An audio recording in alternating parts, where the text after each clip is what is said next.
This is the afternoon edition of the Weather Xtreme video. This is for Wednesday evening. I'm James Spann, still watching the weekend ahead for potential for strong storms. Christmas week getting close, a lot to talk about. So let's take a look out the window on a sunny, cool December day. That's the view coming from Tuscaloosa.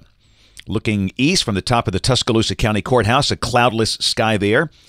Pretty much the same sky in Haleyville. That's up in Winston County in northwest Alabama. And the Alabama Gulf Coast looking good. In fact, look at the shot there. If you were out there today, you would pretty much be the only soul on the entire beach at Gulf Shores. What a huge difference that view can be from midsummer to mid-December like this. All right, the pattern beginning to change. The flow is flattening across the nation. We note that upper trough approaching Southern California, and that will be cutting off over the northern Gulf of California by Friday. And as that lifts out, that will affect the weather here this weekend in a big way. And how that lifts out will determine pretty much what the weather does here. Temperatures expected today are cooler across the state. Only 49 at Decatur at mid-afternoon, Birmingham at 53. That's almost 10 degrees cooler than yesterday. But temperatures warm back up later in the week. Around the nation, you can see the colder air over the Great Lakes in the wake of that clipper. But again, by the time the weekend gets here, we'll see highs up in the 70s. On Saturday, maybe right at record levels for this time of the year. On the watch warning map, we've got some winter weather advisories up over the northwest United States, but generally speaking, things are pretty quiet. And again, we'll focus on the convective outlook. This is for day 4, that red zone. That is a risk of severe weather on Saturday and Saturday night from parts of Texas up through much of Arkansas into northwest Mississippi, West Tennessee, the western tip of Kentucky. And there is no formal risk beyond that for day 5 for Sunday for Alabama. And they'll probably add some risk for us on Sunday at some point. But again, there is some questions as to the magnitude of the severe weather threat. But we'll take a look at the new modeling here as we go. And this is the rain for the next 5 days. This carries us through Monday morning of next week. The big numbers to the north, maybe some 4-inch totals around Indianapolis, Indiana. And places like that. Down here, amounts over the weekend about 1 inch would seem likely. Let's take a look at modeling. This is the GFS, the Global Forecast System. The 12Z run, valid at 12 noon tomorrow. And this is at 500 millibars. There's the upper low around Los Angeles. Down below that, the air stays dry. Tomorrow should be sunny. We start the day around freezing. The high will be up in the low 60s in most spots. Friday, the upper low is over the Gulf of California, just south of Phoenix. And down below that, again, moisture starts to increase here Friday. The clouds will increase, but I think much of the day should be dry. Yes, there could be a shower in spots Friday afternoon, but nothing especially widespread with no major dynamic support. And ridging holds east of the state, so the weather stays dry for Georgia and the Carolinas. Okay, this is Saturday as we start the weekend. The upper low lifting out as a wave, moving into West Texas. That's the GFS. This is the NAM. It's a little slower, but pretty similar, with the trough opening up and lifting out. At the surface on Saturday, we have a surface low developing around Corsicana, Texas, 1,002 millibar low there. And again, there should be a warm front extending northeast from that low with widespread rain over Arkansas, Missouri, parts of Illinois, Indiana, West Tennessee. Really, Saturday, it's not going to be that wet here. Could there be showers? Absolutely. But the showers should be scattered. Maybe the sun peeks out at times, and pretty mild. The latest GFS showing 71. The record high is 73 on Saturday. We'll be close to that.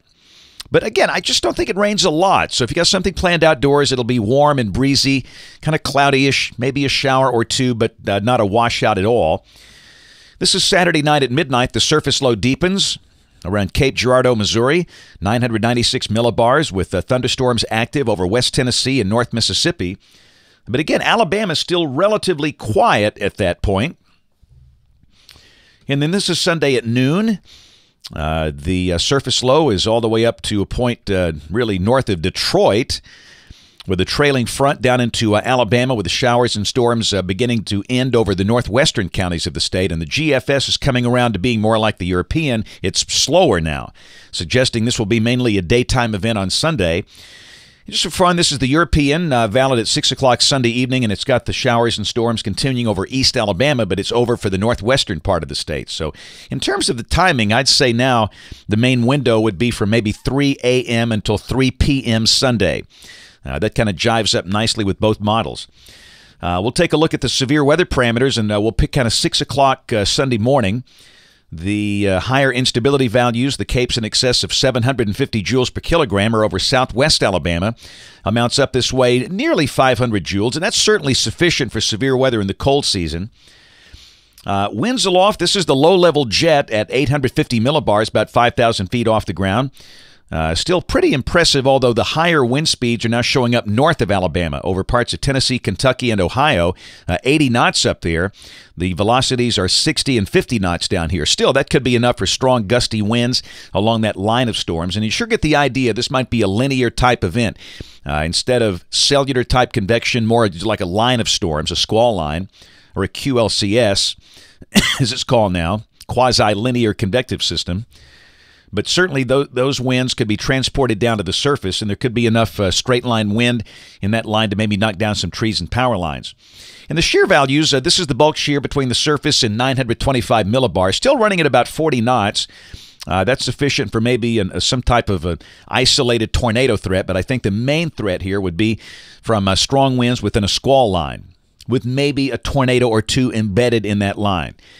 So as we've discussed, we recommend everybody just have a way of getting warnings in case they're needed Sunday. A lot of folks will be at church on Sunday morning. And again, some of the storms could pack a punch with strong winds, the main issue. And we'll keep watching as the weekend gets closer.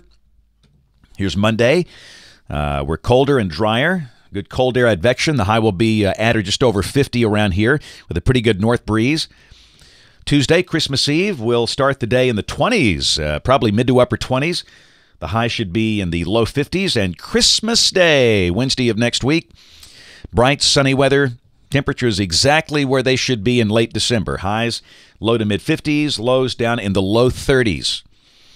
And let me tell you what, if you're looking for snow, you're going to have a hard time finding it. I mean, snow falling on Christmas morning, I'd say about 98% of the United States looks bone dry on Christmas Day. Well, if you want some action, how about December 30th? Pretty decent storm coming through the southeastern states. Looks pretty wet.